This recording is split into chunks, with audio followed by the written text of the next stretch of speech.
and the revolution will be televised. Welcome back to the Brian Clay Chronicles. I am your host, Brian Clay. We have a fabulous program with today. We have State Representative Antonio Parkinson.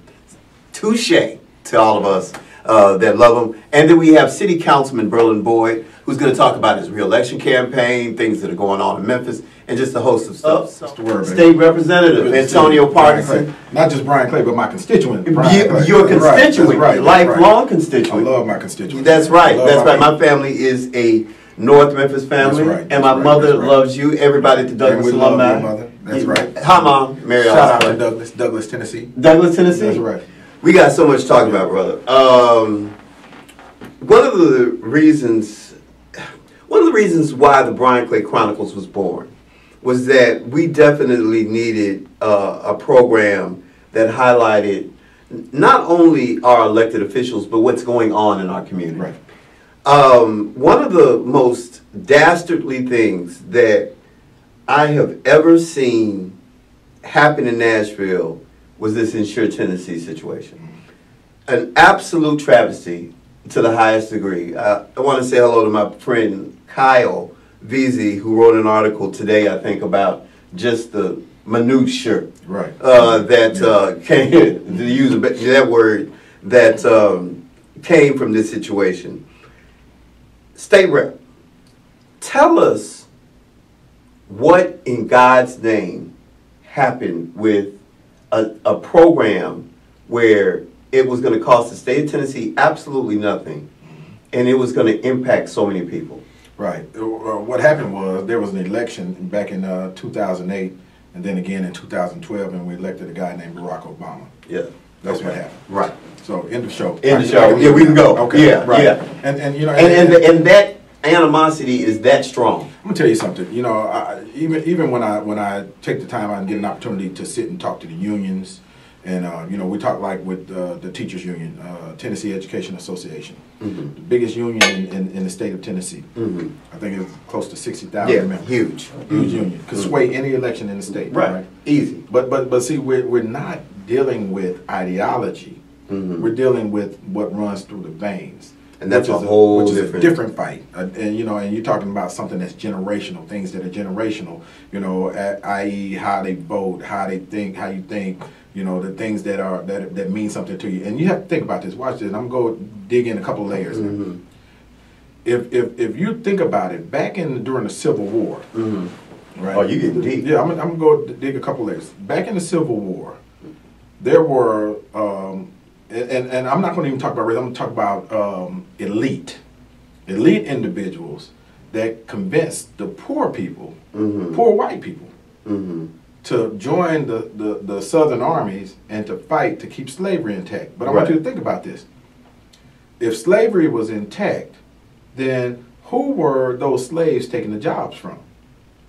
The same people that were going in there fighting to keep slavery intact, that were convinced. You follow? Wow. Think about that. Yeah. You know, because those poor people, the poor white people that were in the South at the time, would have gotten those jobs working in those fields. And it was was it the wealthy East Tennesseans with the tobacco and all of that? It was the wealthy Southerners, period. Okay. And I'm talking about the entire South. So you're talking about we're talking about Mississippi, issue. Georgia. We're talking about all the South. Okay. So think about this now. If the wealthy Southerners can convince the poor white Southerners to fight to keep slavery intact, and they're fighting to keep something that goes against their own interest in place. Think about what we're dealing with today. Nothing's changed. So what has happened is you have a group that has convinced another group that it's best for you to vote on let's say in cases of unions, you know, it's best for you to vote for Republicans who are slashing the throats of unions, killing them. But this is the unions are the very people that's trying to keep food on your table, but you're voting against your own interest. Wow. And that's heavy. Right. So think about that. If you're willing to cast your vote for the same people that's trying to slash your throat, and then it's something deeper than ideology. Man. You follow me? But it works on the other side. On the other side with us. Yeah. Because you know, we'll get out here and come across some money either through our taxes or this, that, and other. But instead of, you know, putting money away for something or investing in a home or something, a lot of us will go out and invest in so BMW or some rims. Yeah, some rims. And that's in our veins. So you got two conflicting things fighting. You got a bunch of different things fighting, but it's hard to undo because it's so generational.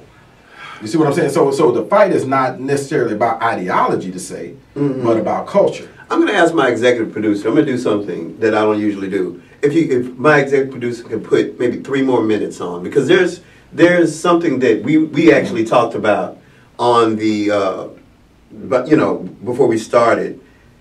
This hurt me, and I'm opening up a little bit to Memphis. Many of you all that know me and have known me for a while. Thank you, Kelly. Thank you, Kelly. Kelly Evans. Shout out to Kelly. Shout out to Raleigh girl. Raleigh girl. That's right. Immaculate Conception, Craig Mountain, Raleigh. Many of you all that know me know that it's a blessing to do the Brian Clay Chronicles. And the reason is, and you know, we're boys, is that I suffer from end-stage renal failure, which is a debilitating condition. And the help that this could have provided, not necessarily me, because thank God I'm blessed, but the help that this could provide so many people, especially individuals that suffer what I suffer with, and I'll be on Antonio's program, and we're going to get into this deeper, in the African American community that are suffering from end-stage renal failure, it's just heartbreaking. It is. And when this just went down, it just seemed, what's the good word? Sinister. Right. Almost. Right. And let me put it in perspective for you also.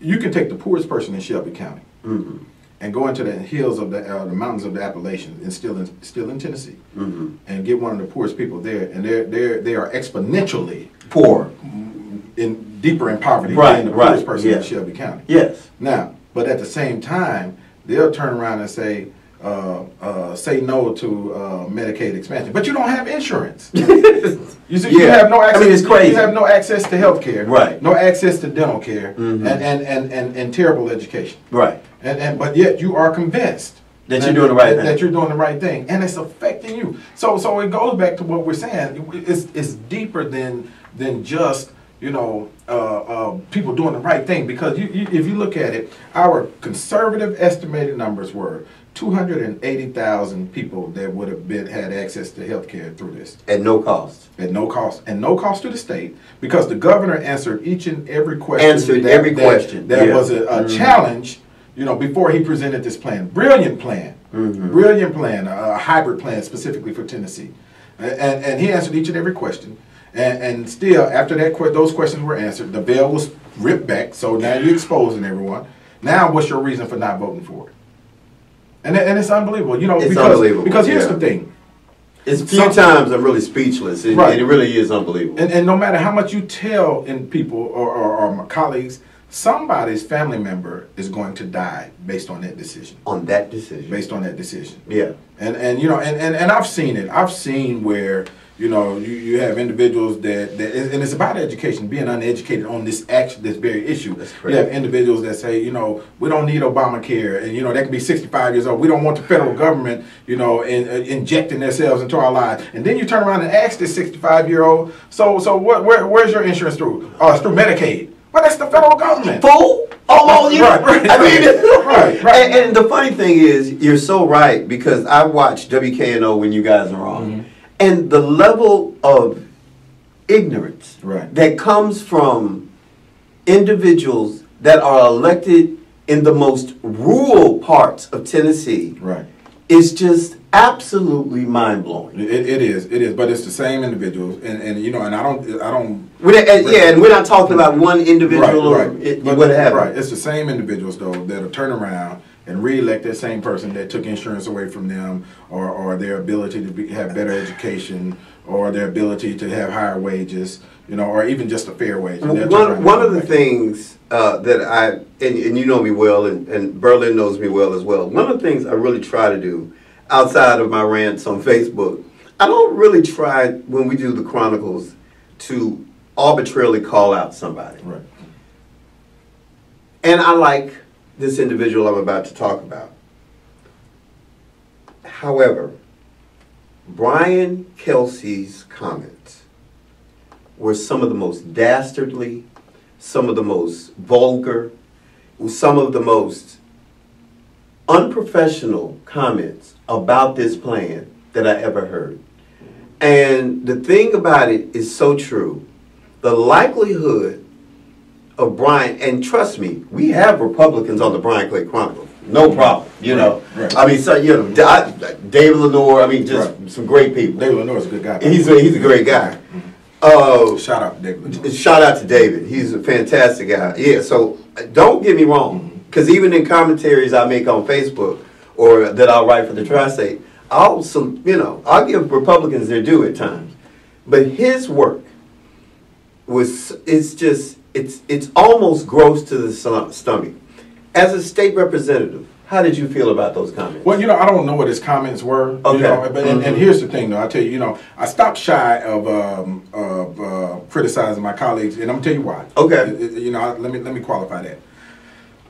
My colleagues all come from different backgrounds. They come from different areas, and they come from people that elect them for a specific reason, for specific reasons. Right, of course. And an ideology. Okay. So what has helped me to become successful, and let me qualify successful. And you have done a great job. Let me say that. You have done a great job. I appreciate that. I was my first year. I was.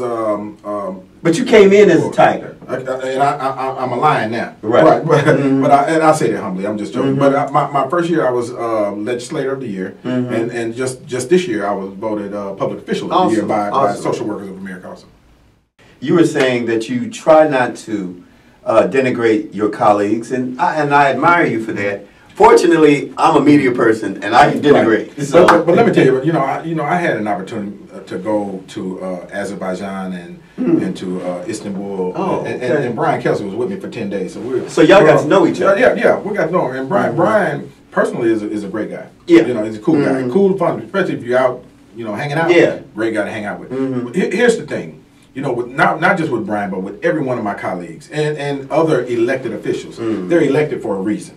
True. And so there's a body of people that put them in office for a reason.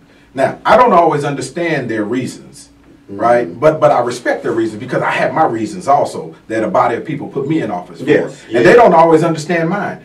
Some of these guys, especially you start looking in rural Tennessee, you look at Germantown. Germantown is an affluent area, right? They don't have the issues of not having health insurance. No. You see what I'm saying? So they don't understand it. Now you look in some of the rural areas. When I work on a bill that says we're going to go after those that illegally supply guns to minors or juveniles, that supply guns to gangs.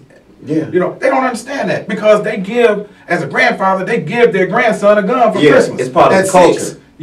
Exactly. Okay. So my job is to convey my passion and my reasoning and the purpose for what I'm legislating over to them so they understand it. Theirs is the reverse of that, to do it for me. We've only got a couple minutes, and it's so much. Well, we're gonna do this again. Right. Matter of fact, real quick, give a shout out to your program so they'll know when to. Yeah, so you join us each and every Thursday, the Antonio Parkinson Project, and we're on Comcast Channel 31, and we're online, YouTube, and on all social media. And make sure you hit me on social media at TN Parkinson. I was going to go into a little, well, I guess I will. One of the criticisms I've had is that there was a period when the Tennessee Black Caucus was a beast. Right.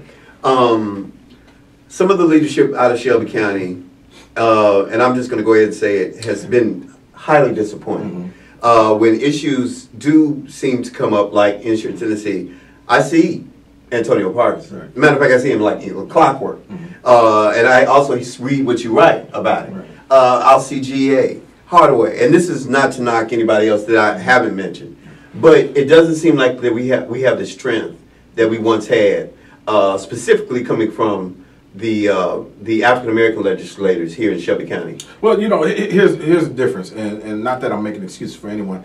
you know, I've been blessed. My God-given gift is marketing. You know, and I don't have a degree in marketing, but God. That's just God would bestow my natural gift and my purpose is information. And so, you know, I've been fortunate enough to understand social media, understand media. Period. You know, our have relationships in place with our news stations, which makes me appear to be more vocal, and I am vocal. Yes. You know, but you know, the others and some of our older legislators, they didn't grow up in that age. Right. You know, whereas we're growing up in it. That's why we're on the Brian Clay Chronicles right now. You know, because we understand how this works. But you know, it's not just here. And you know, I charge that every black legislator needs to just ramp it up a little, because I mean, because you have Joe Armstrong in Knoxville, who was a beast in Knoxville for years, but you don't hear from him as much. Well, and Joe is good. Joe was the president of the Black Caucus of State Legislators last year, and he did. I think he did a real good job. But here's the thing.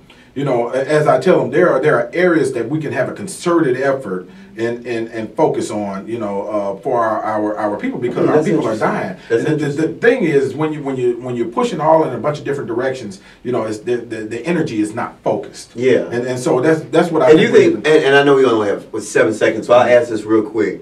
When we talk about people like Joe, Thelma Harper, you know, my man in Jackson, Tennessee, I forget his name. Shaw. Shaw. Yeah. So you think there's maybe a slight disconnect in when the caucus was the caucus versus the Antonio Parkinsons and the Ramesh Akberries that are around now? Well, you know, we tend to be a little bit more aggressive, the younger versions of that, but that senior wisdom is needed. Right, you know, of course. And you know, and I think they came up in a time when the Democrats were in charge also. So there's a difference. So it's a difference. And you know, and now keep in mind, with the Republicans having a majority, that's all myself and Ramesh Akberry. That's all we know. So that's the norm. That's the new norm. That's the norm for us. Now, you know, they had the pleasure of being in there when the Dems were in charge, and it's a complete adjustment for them. Right. So for me to work hard, and I know we got to wrap up. I see Kelly out in my peripheral. Look, for me to be there and for us to be able to pass legislation in the climate that we're in, it means that you're doing things good. So imagine if the Democrats were in charge and us pushing legislation. I can't wait to come on to the Antonio Parkinson's project. Let's do it. You got me, man. Let's do it, brother. Let's do it. We got a lot to talk about. We got a lot to talk about. This is my brother, State Rep Antonio Touche Parkinson. You will see him back on the Brian Clay Chronicles. Let's do it, man. Very soon. Always.